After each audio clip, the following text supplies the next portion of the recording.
تین نوجوان جاں بحق ہو گئے۔ حادثہ سرگودا روڈ کے قریب پیش آیا۔ تیز رفتار کار نے مخالف سمت میں آنے والی موٹر سائیکلوں پر ٹکر مار دی۔ ادھر خیرپور گمبٹ قومی شاہراہ پر حادثے میں 3 افراد جاں بحق ہو گئے۔ مسافر کوچ اور کار میں تصادم سے 8 سے زائد افراد زخمی بھی ہوئے۔ جاں بحق ہونے والوں میں ایک بچی، خاتون اور مرد شامل۔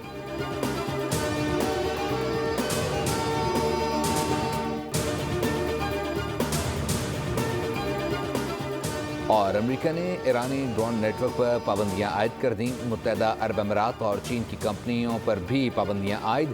امریکی محکمہ خارجہ کا کہنا ہے کہ ایران، عرب امارات اور چین کے 6 ادارے اور 2 ایرانیوں پر سنگین الزامات ہیں۔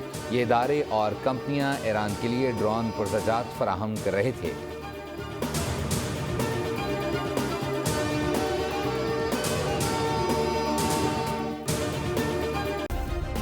سبسکرائب کریں اور بیل دبائیں تاکہ کوئی خبر رہ نہ جائے۔